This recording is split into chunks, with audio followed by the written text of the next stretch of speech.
Okay, welcome everybody. So nice to have you join us. Um, I apologize about the little bit of a time shift. We had a bit of an overlap in programs online at Unison. But we are here. We are ready to rock and roll, and we are ready to welcome Leslie Brockman from Deaf Hear Alberta.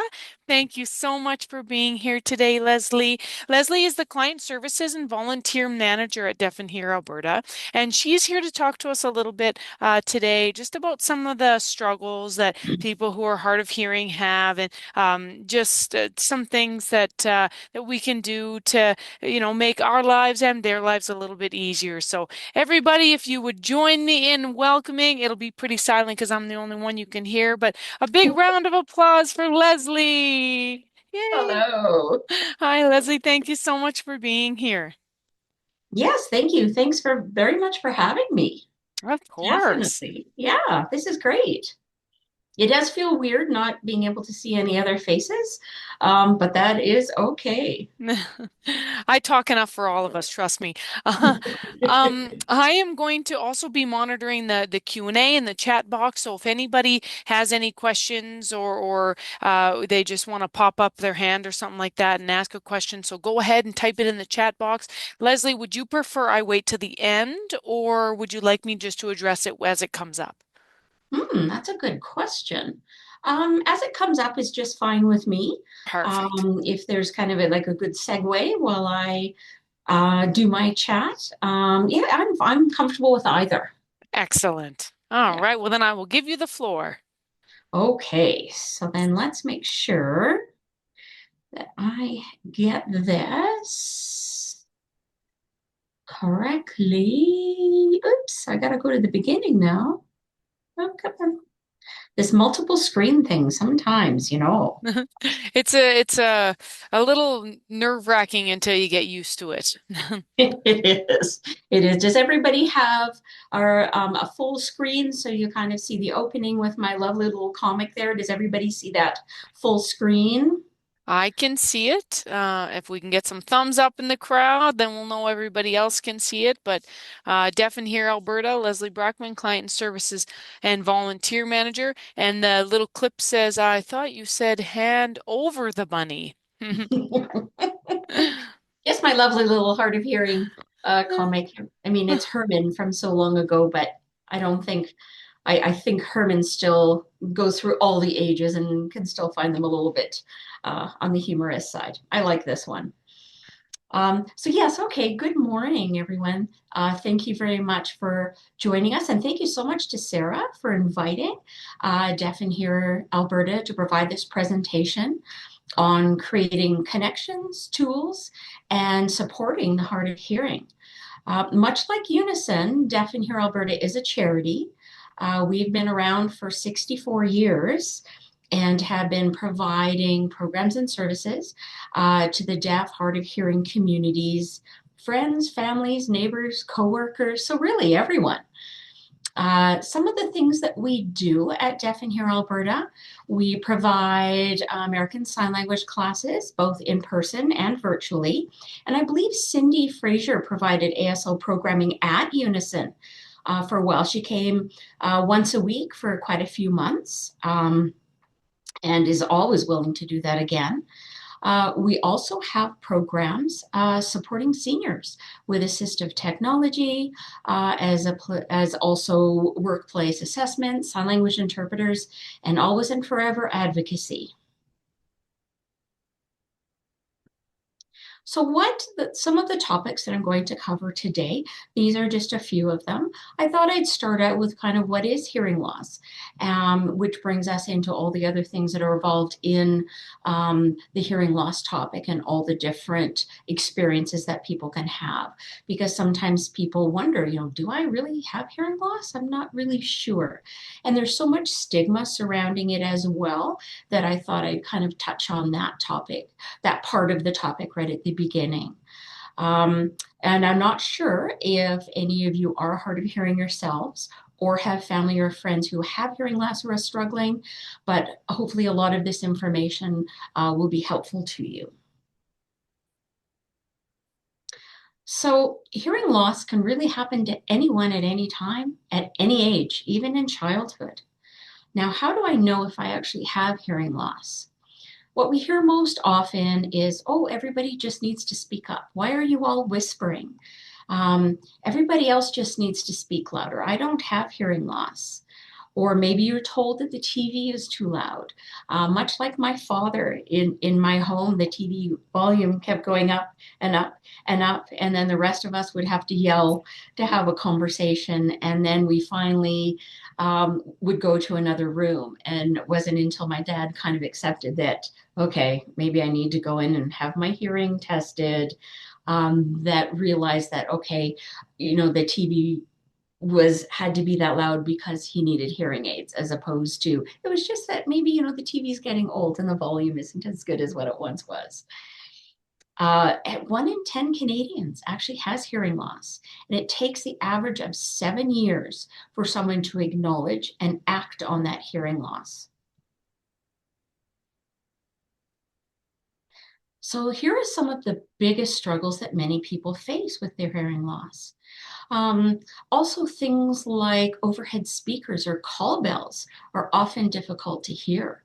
Or have you ever been in a doctor's office and they call your name and you're not hearing them call your name because they don't have a speaker system, or they maybe don't realize that you are hard of hearing and need that extra little accommodation in order to know when your name has been called. I've had people say that they sit there and they stare and they wait and try to read lips and wait until their name is called, instead of being able to go up and making sure accommodations were met within these medical clinics. That's one struggle that I've heard of from many. Sometimes those with really good intentions speak a lot slower or exaggerate their lips and speech, trying to accommodate. It's people with good intentions thinking that they're going to help and assist someone, but it often distorts that true sound and can make hearing far more difficult for those people who are hard of hearing. Many have told us about feeling dismissed during conversation, because when you're talking to someone and you're asking someone to repeat multiple phrases multiple times, people don't have a lot of patience and they say, oh, never mind, I'll tell you later, which then often makes that individual feel dismissed. Have you ever been in a coffee shop where it's so loud and you can't hear the conversation in front of you, or even a pub or a restaurant? That loud music or loud conversations is very distracting and makes those conversations difficult. Sometimes when I've met with some clients in a coffee shop or gone to kind of meet a group of people, I will go right up to the counter. I'll say, hey, you know what? We've got some hard of hearing individuals with us. Would you mind turning down the music so that we can, have our conversation? As well as kind of move away from the speaker systems. You can kind of tell where they're located. So we'll move to a different area. Um, a lot of times I'll go with my meetup groups and we'll go to the Atco Blue Flame Kitchen. Beautiful area, nice location, very loud, very large. They kind of know me by now, because I'll go up and they'll go, oh, music down. Okay. So they just kind of used to me going in and asking that, because it's important for us to be able to feel welcome and be able to have conversations that everyone else can have.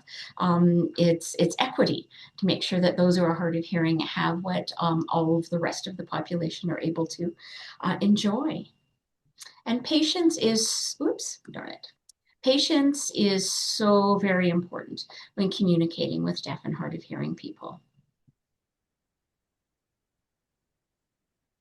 So, approximately 60% of adults have some kind of hearing issue, be it hearing loss or tinnitus, that annoying ringing in your ears, or a combination of both. These three are the main types of hearing loss, and each of these will vary from person to person and can be anywhere from mild to profound. What one individual experiences will be unique to them and not the same experiences as someone else. And so, as you can see, with a lot of these, hearing loss isn't always about turning up that volume. Sometimes there is something blocking the nerve. Maybe the nerve doesn't work, or there's been damage to the inner ear, and it doesn't matter how much volume you turn up. that sound, that speech is not going to reach the brain to be able to hear and understand and comprehend those words. Your audiologist will be your best ally for those resources and information of how best to support your hearing loss through hearing aids. Tinnitus or tinnitus, some people have called it, is that annoying ringing, buzzing in your ears. Um, it's something that many people have but don't actually realize that that is a form of hearing loss. And it's estimated that tinnitus affects over 30%, 37% of the population in varying degrees. I myself suffer from tinnitus, different kind of forms, and I'll kind of tell you a little bit about that on the next slide. So, what exactly is tinnitus or tinnitus? It's that horrible, horrible noise or ringing in our ears or our head when there's no external sound around you. It's just your brain is hearing this sound.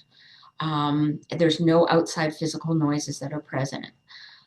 Tinnitus can be like a ringing or a buzzing, a roaring. Some people have said it sounds like a train. Sometimes it's a clicking, a hissing. This noise can vary from pitch to very low to very high squeal. Sometimes it's in one or both sides. It may be present all the time. Some people say it's all day, every day, and other people it comes and goes. I'm fortunate enough to, mine comes and goes. Although I have what's called pulsatile, and that pulsatile tinnitus is sounds like a heartbeat. And anybody who has that heartbeat, that pulsatile kind of tinnitus, you really should go in to see an audiologist because that could be a precursor to maybe something a little more serious. I know with mine, it was very evident. It would wake me up in the middle of the night or in the morning. Mine is 100% related to posture, which is not very great, as well as jaw tension. I grind my teeth, and it's very much mine is related to all my jaw, my head, my neck, and a head and facial injury that I had from an accident a while ago. So everybody's experiences are going to vary. And in some cases, that sound can be so loud, it can interfere with your ability to concentrate on words, conversation, or anything, or sleep. And what are the causes? I wish we knew what all the causes were.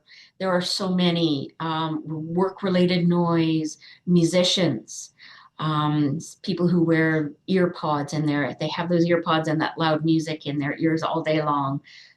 Students, young people, medication, stress, and illness. Um, there is a type of physiotherapy called vestibular physiotherapy that can assist for some. My brother is going to try that as well as another colleague that I work with. And it helps with jaw and neck massage as well. That's what I get to help my pulsatile because it can be very annoying at many times during the week. There are treatments and many audiologists in Calgary that can help, but there is no cure for it. There's just ways to manage it. Leslie, can I just interject just to say vestibular therapy? When you mention that, immediately I think vertigo. Yes, absolutely. Okay, so it's a, it treats two in the same kind of with your if you've got vertigo, you I saw a vestibular therapist. I had bad vertigo, but I wonder if the two were connected because I do sometimes get that ringing and that so I that just made me wonder why I had to interject to see if the two are connected. Absolutely it is. And there is a lot of relationship between vertigo because a lot of your balance is inside your ears. Mm. You know, getting up too soon and you're dizzy and sometimes that'll happen and then I'll get my tinnitus. So it is very relatable.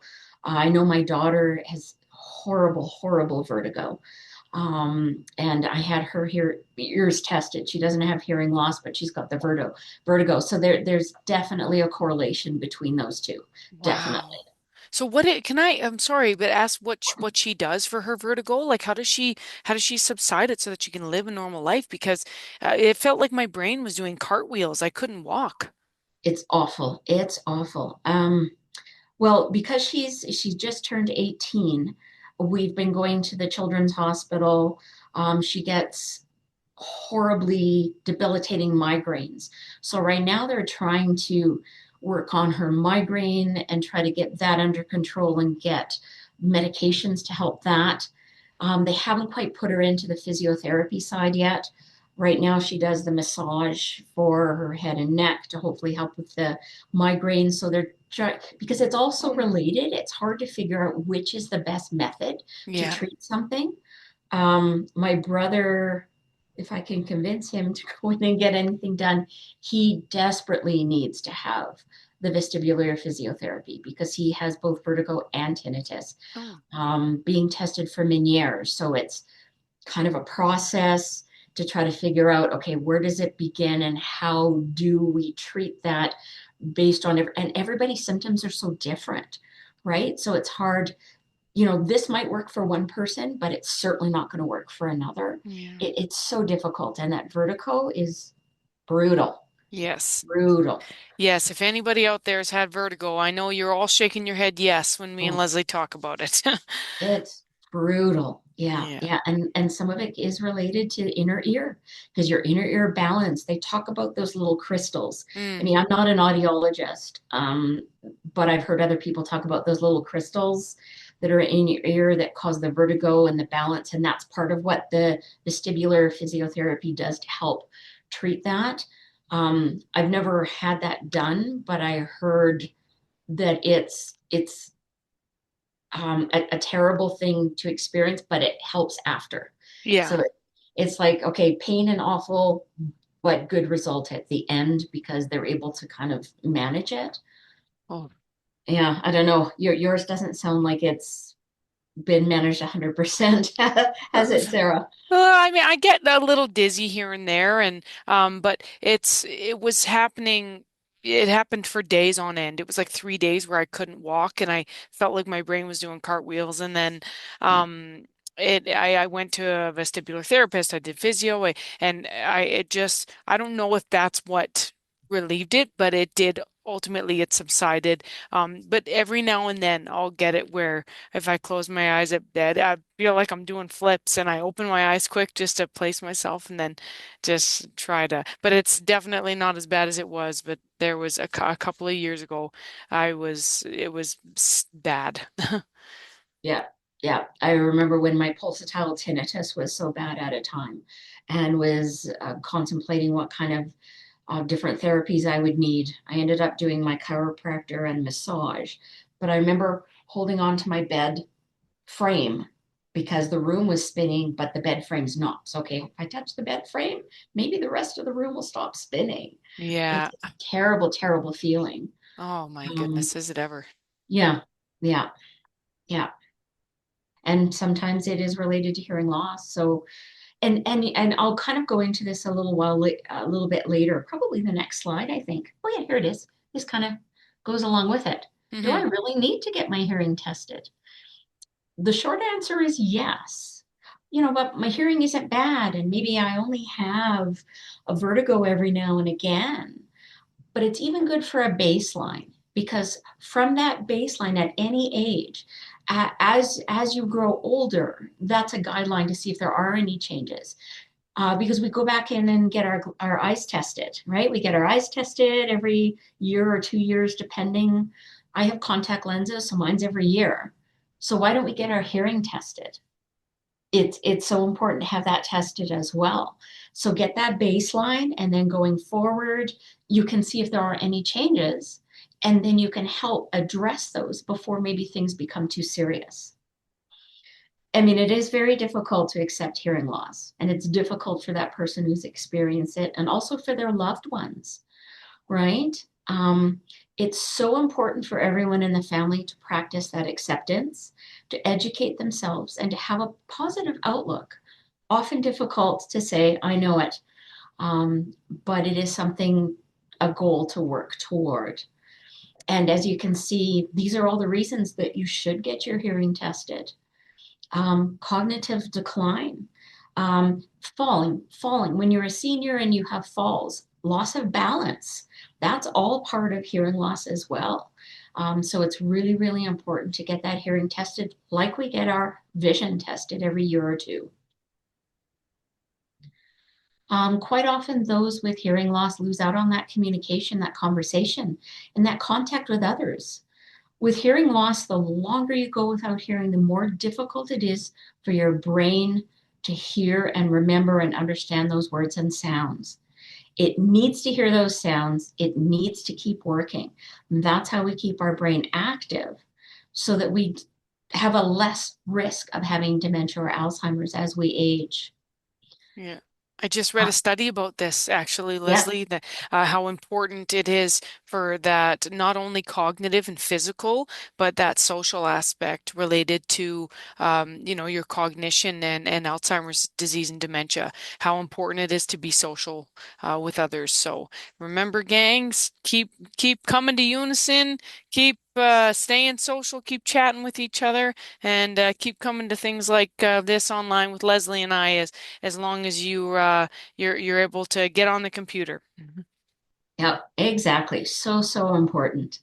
And that's kind of what Deaf and Hear Alberta does is we're here to help you find ways to communicate more easily with someone who has hearing loss. If it's you or a family member or a friend or even a coworker, maybe you notice somebody really needs that support, those resources, somebody to help them along. And I have one really, really good story that I'll tell you a little bit later when I show you the equipment that we use to help support this person. And it was like, oh, it was a very heartwarming thing for me to see. And I'll kind of go into that a little bit. Um, so hearing aids, I'm not sure how many out there do have hearing aids. I have lots of family and friends um, who have hearing aids. Our CEO has a hearing aid. My initial, I guess, contact and connection here with Deaf and Hear Alberta. I've been working here for 25 years. And before that, I was an American to English Sign Language interpreter. So I've been involved in this community for, well, if I tell you, then you'll know how old I am, but well over 35 years, let's say that. I've been kind of involved in the community. Um, and so what do hearing aids do? They enhance your quality of life. You can get back into those conversations. You can talk to friends. You can hear the bird sounds. You can hear the music. You can get back into life and be part of what everybody else has the ability to do. Have your friends, your contacts, your connections, your theater. And oh, I should talk about that. The Arts Commons, I've been working with them quite a bit, and they have a new Bluetooth system. So this is game changer for anybody who has hearing loss or maybe has hearing loss but aren't admitting it yet.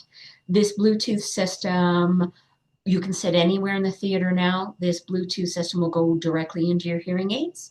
So you can actually hear the theater, you can hear live theater, you can hear music Wow.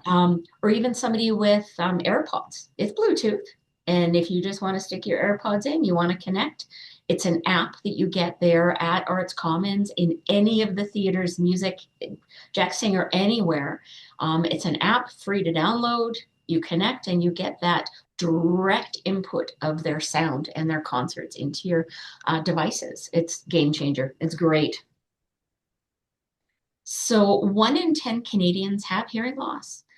Quite often, those with hearing problems lose out on all of that contact with others. Remember, your brain needs to practice hearing those sounds to remember. It's kind of like your brain training. And even somebody who maybe hasn't had hearing aids and all of a sudden they're getting them and all those new sounds are coming in and they're starting to be part of that conversation, you're training your brain. Keep those hearing aids in, keep listening, keep making sure that you are practicing and getting your brain to hear those sounds constantly. Um, Hearing aids, of course, make it easier to hear environmental sounds, maybe those safety sounds, right? Those safety things, a car coming behind you, a person calling behind you. You need to keep hearing. You need to keep hearing and being part of those conversations and connections. I'm a birder, so it's really important for me to hear those bird sounds. And there's one of the clients I go out walking with, and we go to Fish Creek Park. I have an app that identifies bird song. She's very much into botany. I'm very much into birds. So when we go for a walk, she teaches me about the plants. I teach her about the birds. And with her hearing aid and cochlear implant, she's able to actually hear a lot of those bird sounds again. So it's a very fun and enjoyable time because she has that sound back.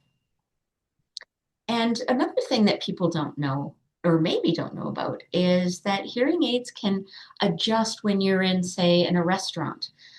They can forward focus. So you're having a conversation with someone, your hearing aids can have that direct sound and block out all the background sounds so that you can actually have that conversation and hear who's in front of you, who you're at a dinner table with.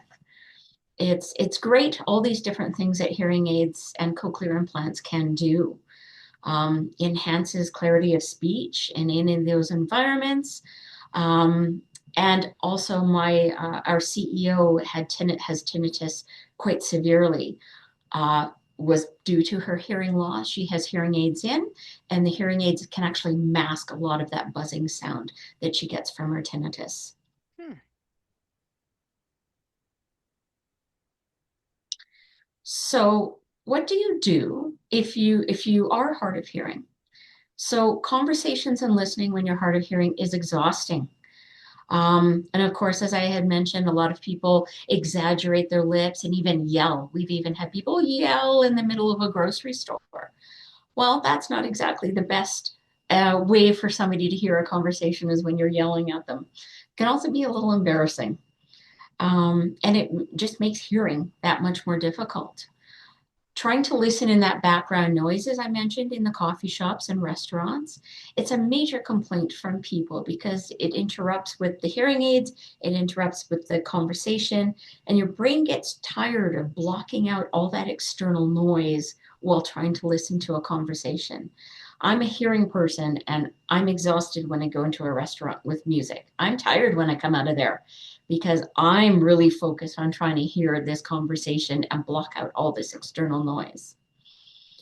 Um, so, that background noise, even like if you're at your home and your television is playing or your radio is playing really loud and you're trying to talk to your family, kind of think about things you can do in your home. Maybe, move away from those extra sounds. So, kitchen noise, very loud, talking, kitchen, banging pots and pans. So maybe it's not the best place to have, an important conversation with family members. Go to, a different quieter place to have those important conversations. Um, and if you're attending a function or a meeting of some kind, get as much information as possible beforehand. So agenda, maybe names and topics, so that you have that little bit of context before the beginning, in case maybe some of that information is hard to hear. That, maybe the sound system isn't all that great. So the more you have at the beginning, the better your chances are to be able to be part of that and understand more of what's going on, to have that context. And kind of think about, so suppose you're in a room with family, or maybe you're visiting somebody in a maybe a seniors complex or something like that, and you want to talk to somebody. Kind of think about the room you're in. Is there lots of echo? Um, so if possible, move to maybe a place that has carpeting, maybe tablecloths, little things like that, believe it or not, help the sound in a room by having carpeting, curtains on a wall, tablecloths can dampen that echo that it's in a room so you can maybe hear those conversations better. If you're in a group of people, maybe remind them to speak one at a time. Many voices all at the same time, it's difficult to follow. Which conversation am I going to listen to? Even here at our office, we have staff members who are culturally deaf, so they sign. And so there's interpreters in the room. We have those who are also hard of hearing. And okay, we've been in this business for a long time, and we always have to say, okay, one at a time, remember, please. Remember one at a time. Because human beings are so very excitable. I want to tell you something. I've got to tell you something. So we talk over each other. So even us here at the office who are seasoned at this still have to kind of, oh, one at a time, please. One at a time, please. We still have to do the reminders. These are all kind of some strategies that we can use with anyone we're speaking with anywhere, really. There's also some pieces of equipment that can assist with hearing loss, so you can hear conversations more quickly and more understood. And I'll kind of discuss those in a couple of slides from now. Well, I take a drink. Are there any more questions? If anybody's got any questions, go ahead and type them in the chat box or in the Q&A, and I will go ahead and read them. But you're doing a really great job, Leslie, about being very clear on everything. Yeah, so even I have limited questions. I usually have a lot more. Okay, good. Good to hear.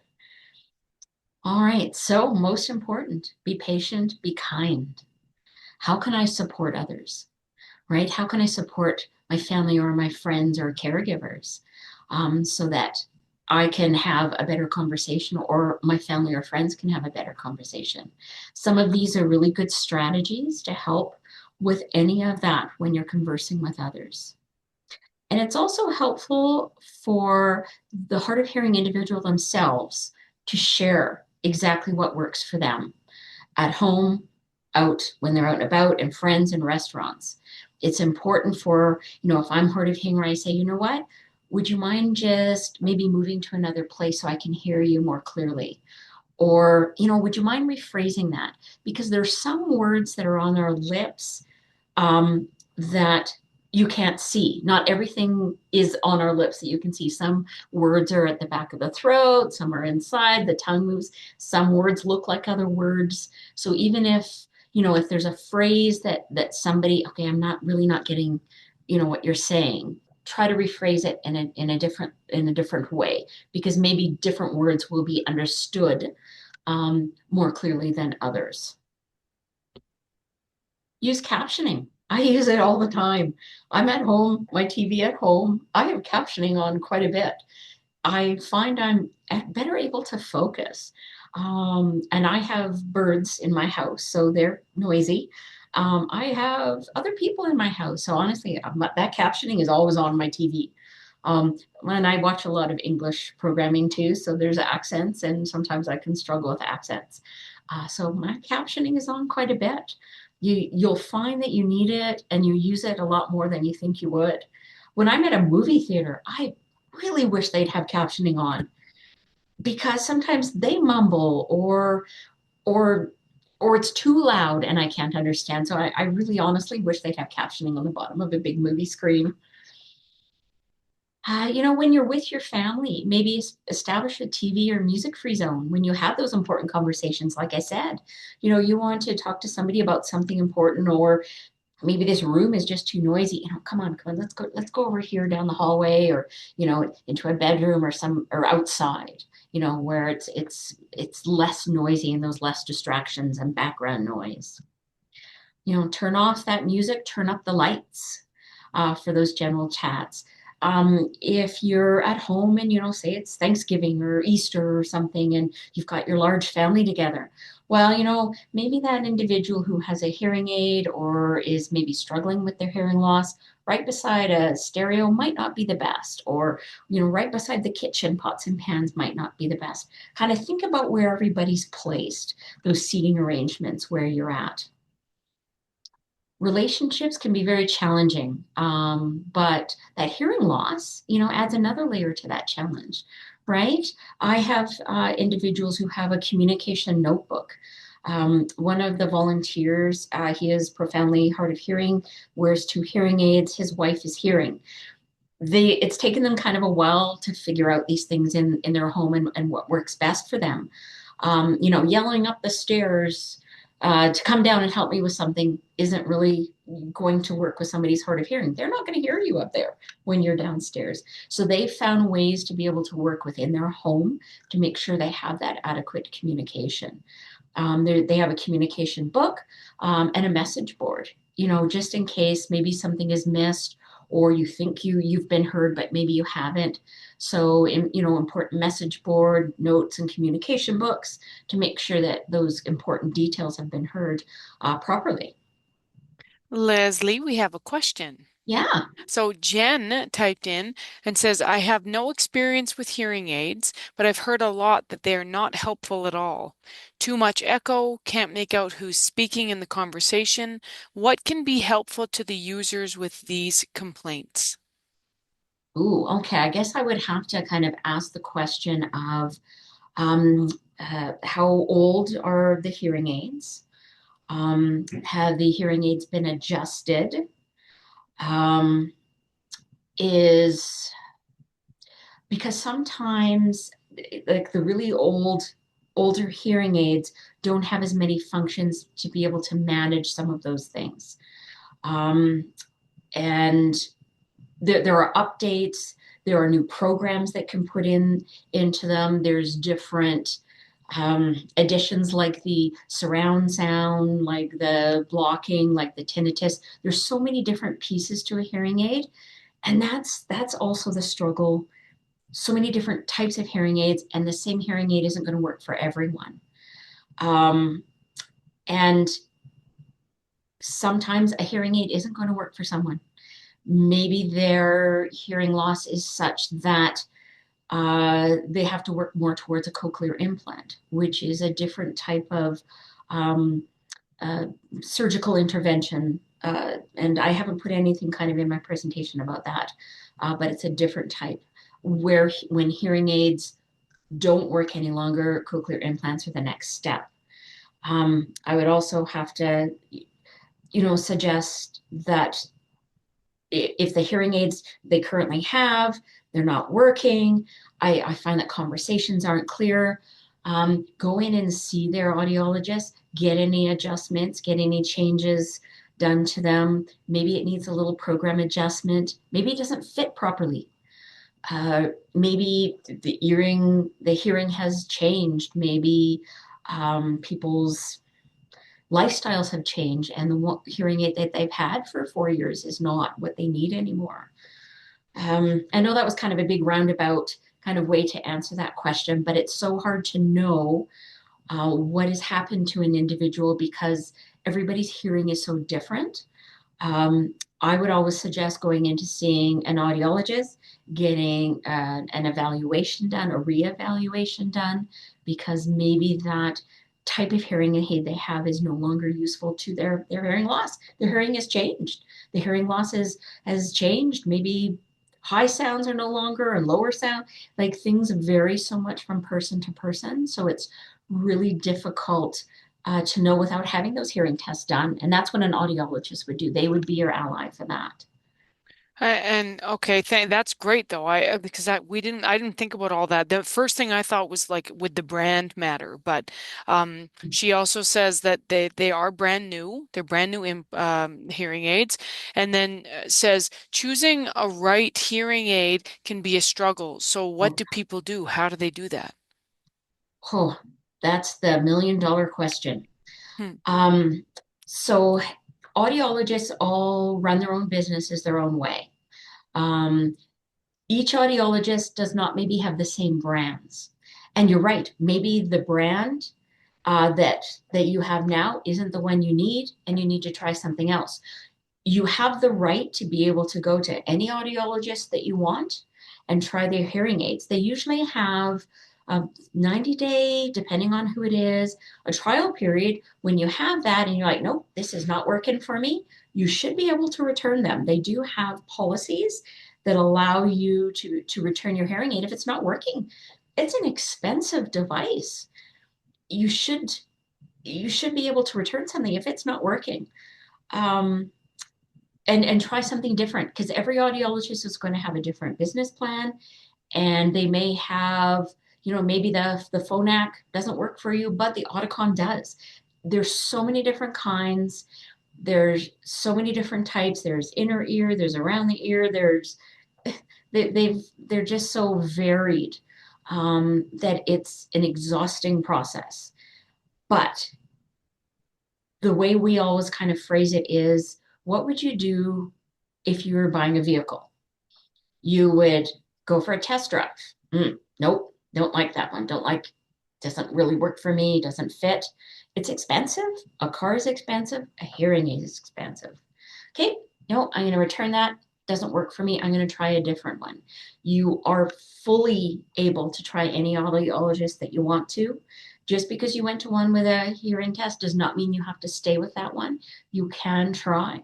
It's your right to be able to try what works for you. They're expensive, and you want to make sure you're getting one that's going to help you, that it's going to make you be part of those conversations again, to make sure that you're able to hear what you want to hear and have your hobbies and have your friends and your family and your communication.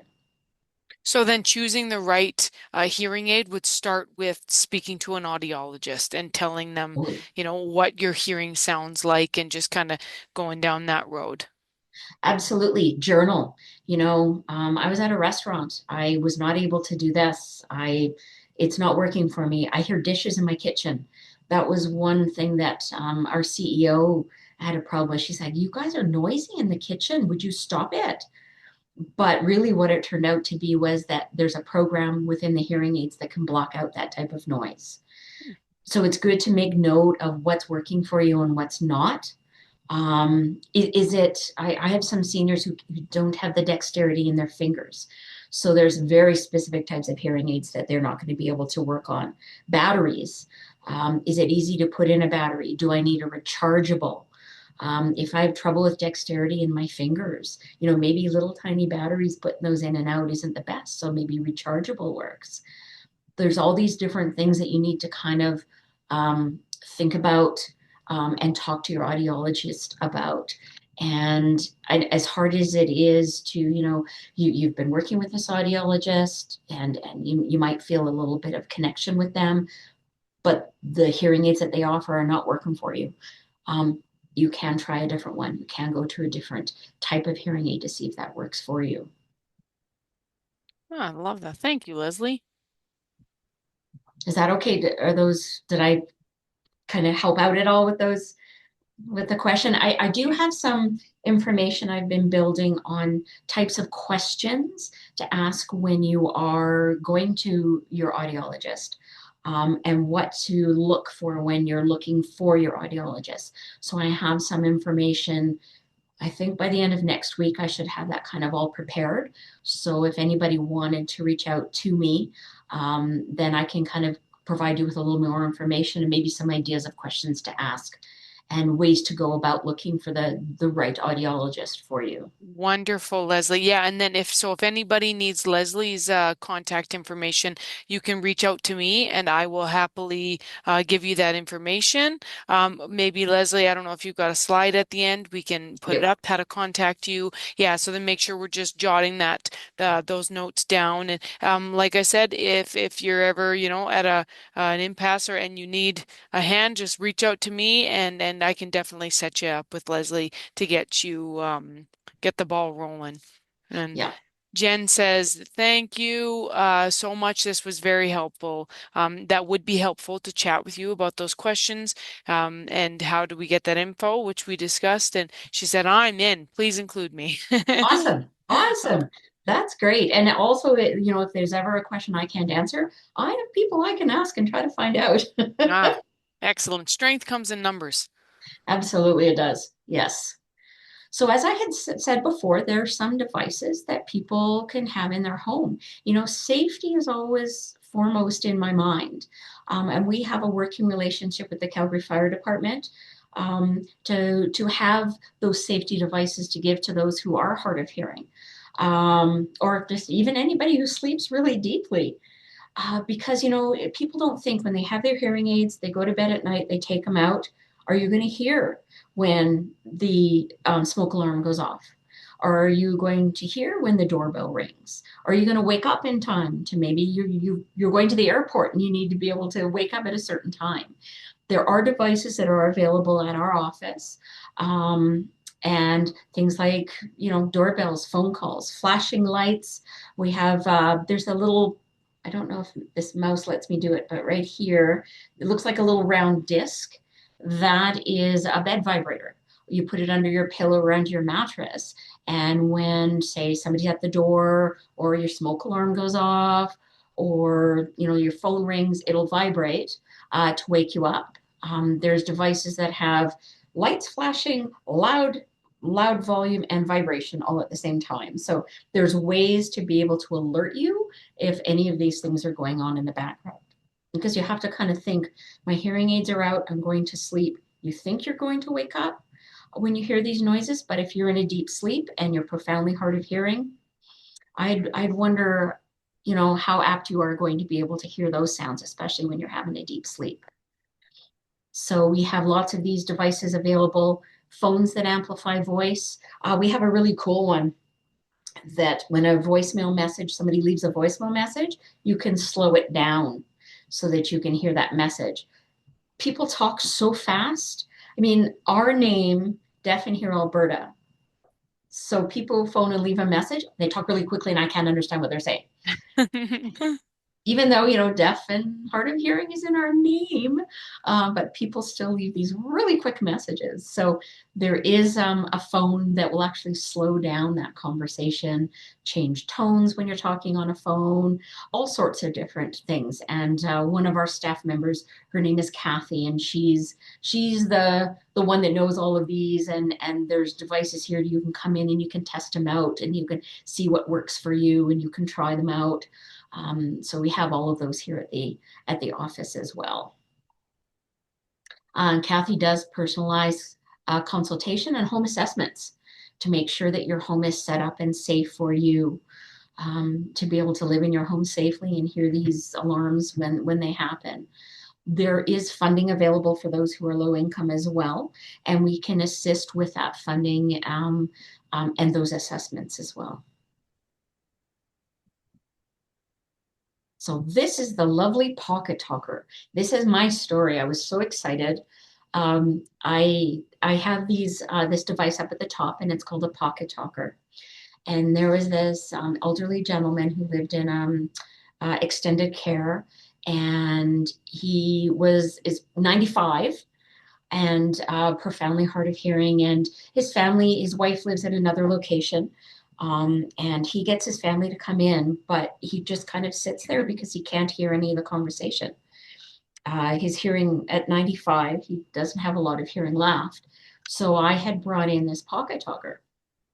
And so he had it on we put it on him and we are kind of testing everything in his home. And he kind of looks around and he's like, oh, I heard that. Oh, I heard that. So he started being part of these conversations again. And when I first met him, he was very, very disengaged from the conversations, as much as everybody would try, because he couldn't hear that much. He just kind of was, like this and not really engaged. 3 weeks later, when I came in to see him, he was cracking jokes. He was having conversations about things he used to do a long time ago. He's talking. I had brought my daughter in with me. He was talking, oh, so tell me about you and what are you doing with your life? And he was night and day back into the person that he used to be, just from having that sound and that device so he could hear those conversations. He came back and it was just amazing to see, and the family was so thrilled that at 95 he's going to have this conversation with his family, and his wife was so excited. Just an amazing device, and it's called a pocket talker. And I do have a couple. I have two. I think I have two or three. Actually, I think I have three. I have three demos that I can always bring for somebody to use if they want to try it and see if this is something that would benefit them. It has an extended cord that you can, put by a TV. While you have this on, you can put in different types of headphones. It's an amazing device, and I have some demos that people can borrow to see if it's something that they like. And then we also do sell them at our office as well. So then, Leslie, this would be instead of having hearing aids or both? It can be in addition to. Okay.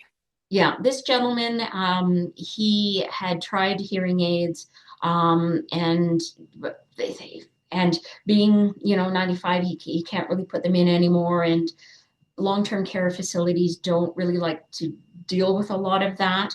So Yeah. this was his best option. I have people who use it in addition to their hearing aids, like another lady in a senior's home. She has her hearing aids, she wears them, but she likes this. Sometimes for one-on-one, it works better because it's more like the sound is here in her right directly in our ears. So it's versatile. You can use it as an either or addition to.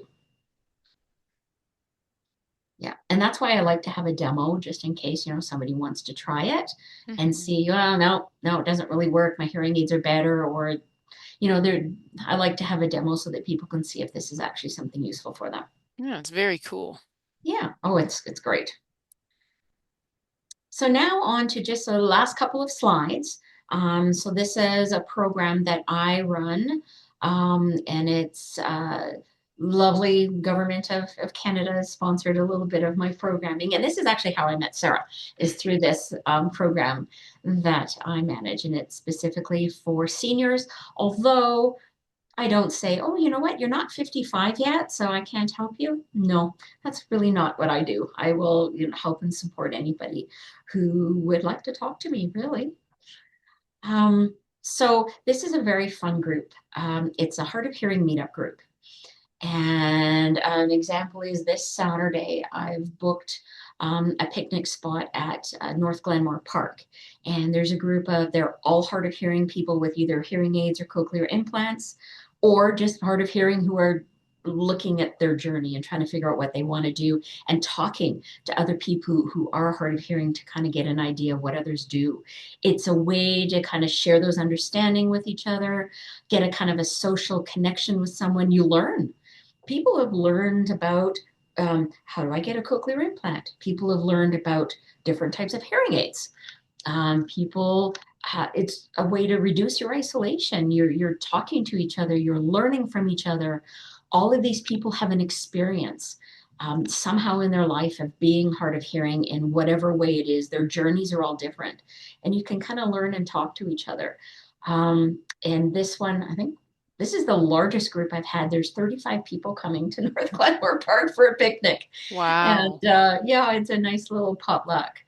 So we'll do things like that. We'll gather together. Atco Gas, what I had mentioned before with when I turned down the volume. This is the Hard of Hearing group. We'll just meet once a month somewhere. I usually kind of try to find something, fun, a place to go to that's not noisy too. So, I'm not going to choose a pub because we're not going to be able to really hear each other unless the group wanted to do that.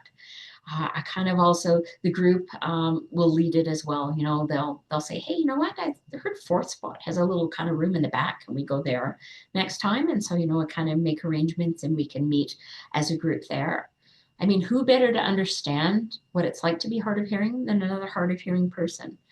And that's what this group is all about. Those connections, that shared learning, that celebration of who you are.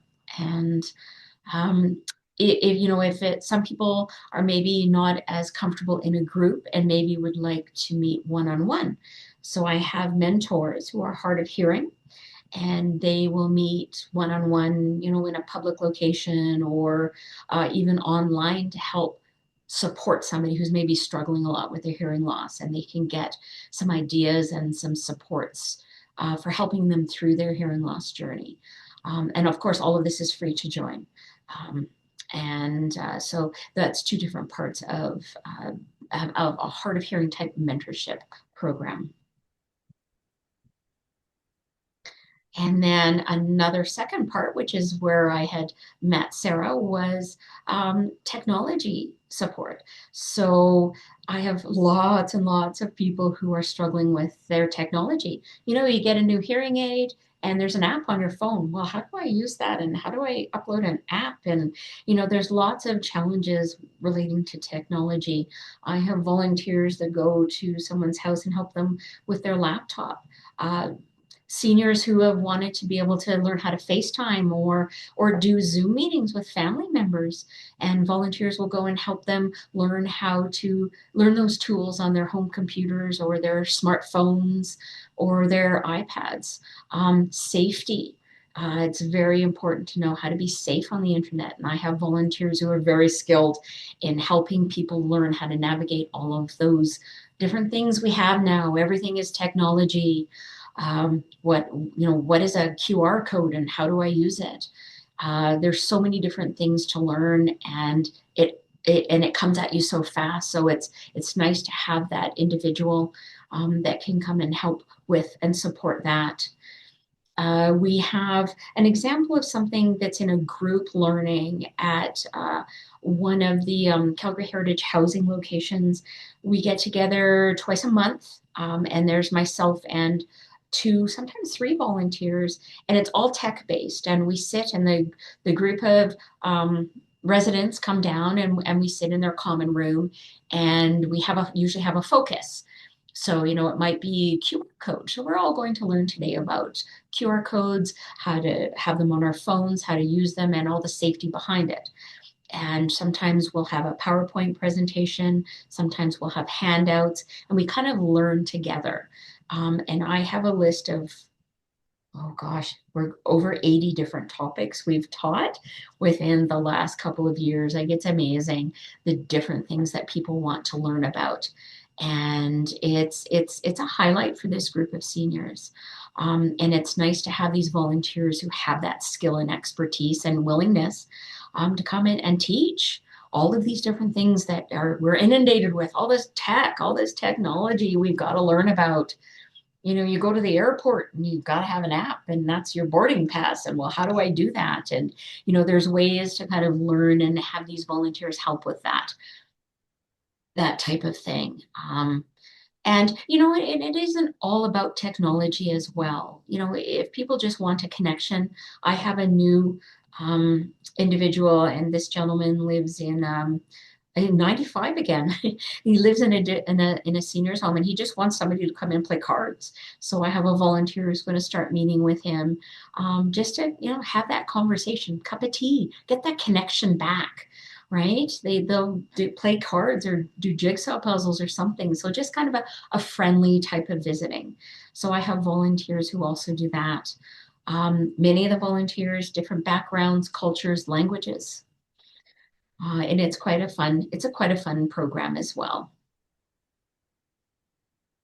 And this is all about us and the way to contact myself, or just our general information line. Um, and, thank you so much for having me here to present today. And I'd be happy to further discuss any of these programs or questions with you. There's my email, as well as my phone number. And yeah, and that brings me to the end. Wonderful. Thank you so much, Leslie. This was so informative. I love it. I learned so many things. Could I just get you to go back to that slide with your contact information on it, just so that anybody, and I'm talking to you, Jen, write down those numbers if you haven't, so that you can reach out to Leslie. But again, if you need it, you can reach out to me through the Eventbrite registration. You should be able to contact me, and I can definitely put you in line to chat with Leslie at Deaf Hear. And this was so wonderful, Leslie. Thank you again so much for being here. So informative. Jude says thank you so much for your time. I think we all really got a lot out of this presentation. So so wonderful. We appreciate you very much at Unison, Deaf Hear, and Leslie. And I know everybody's joining me again in a big round of applause. And if there's no other questions, I mean, I'll give it another minute here. If anybody, we got some claps coming up, and if anybody has a last minute question before we log off. Otherwise, we're going to be back. Unison, myself, we got some more online presentations coming up. We got some really great information from different organizations. So make sure you keep looking on Eventbrite and see what we got for you, because we got lots of good things coming up. So, Leslie, thank you again so much, and we will definitely be in touch. And I appreciate you and Deaf and Here in Alberta so much. Oh, you're very welcome. You have a great day, everyone. Thank you. You too, Leslie. Bye bye, everybody.